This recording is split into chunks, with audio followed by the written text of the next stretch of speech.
Hello everyone, you are watching a segment of the Countdown program from February 14, 2024. Today is Wednesday. Watch all of our videos on Patreon. And thanks to everyone who is becoming our patrons right now. More about the themes of the postscript a little later, but now about the most important thing. The General Staff of the Ukrainian Armed Forces reported that the large landing ship Caesar Kunikov of the Russian Navy was sunk near Alupka. The mission to destroy the ship was carried out by Special Forces of Group 13 of the Main Intelligence Directorate. The enemy ship was attacked by Magura V-5 maritime attack drones off the coast of the temporarily occupied Crimea near the city of Alupka. As a result, Caesar Kunikov received critical holes on the port side and began to sink.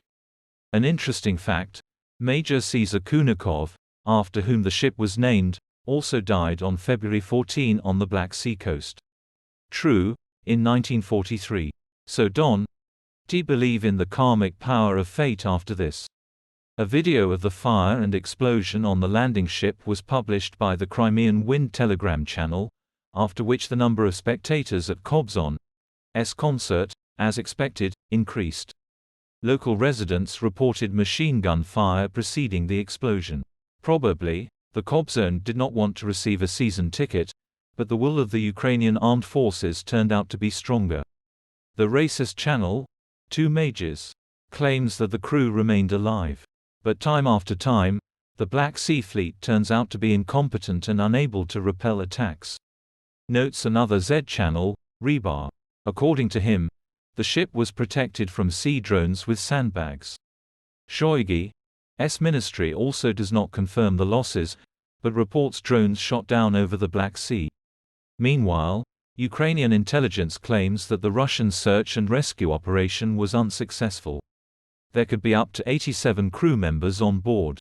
The destroyed ship was previously used by the Russians during the wars against Georgia, Syria and Ukraine. And the day before it became known that the Kremlin had been persistently looking for opportunities to start negotiations on Ukraine for several months in a row.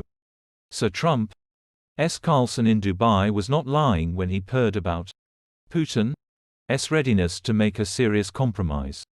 According to Reuters, Putin sent signals to Washington in 2023 both publicly and in private messages through intermediaries, including Moscow's Arab partners in the Middle East. He was ready to freeze the conflict in its current positions, but did not want to give up the already occupied territories of Ukraine, controlled by the Russian military at that time. But, according to the source, contacts with the Americans led to nothing. Moreover, Putin arrogantly assumed that the US administration would put pressure on Zelensky on the issue of starting negotiations. The agency's second source said that the Americans refused to discuss a possible truce without the participation of Ukraine, and therefore the contacts led to nothing. A third source familiar with the discussions said, it fell through with the Americans. He noted that the United States refused to put pressure on Ukraine. All these behind-the-scenes actions took place at the end of the 23rd, beginning of the 24th year. Now, after the failure, the wounded dictator can go to the principal. If they didn't want it in a good way, it will be done in a bad way.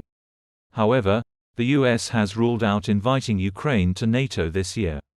US Ambassador to the alliance Julianne Smith said, I do not expect the alliance to issue an invitation at this stage.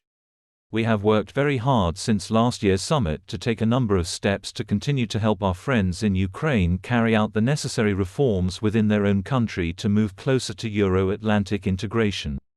End quote. So the path to NATO continues, and it lies not only through victory in the war, but also through reforms that will make Ukraine a civilized state that has broken out of the post-Soviet coordinate system. Become our patrons right now and look further in this program. Director General of the Estonian Foreign Intelligence Department Kaupo Rosin warns that Russia will be preparing for war with NATO in the next decade and may approximately double the size of its army near the borders with the Baltic countries and Finland. And Estonian border guards began distributing leaflets to Russians warning them about the possible closure of the Russian-Estonian border in the near future.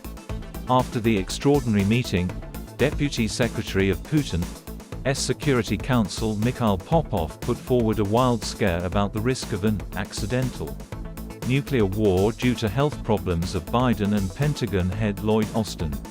Watch in the program, Postscript. The House of Representatives has impeached Homeland Security Secretary Alejandro Mayorkas. The decision is in some ways historic. A cabinet secretary has not been impeached by the U.S. Congress since 1876. That is, instead of war, there are procedures in Congress, and no bloodshed in Texas. But Russian propagandists will not tell about this. The confrontation between Trump and Nikki Haley is becoming increasingly bitter, although Trump's chances appear to be favored.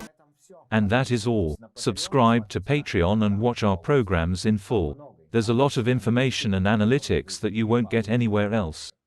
Hugs to everyone. See you tomorrow. Glory to Ukraine.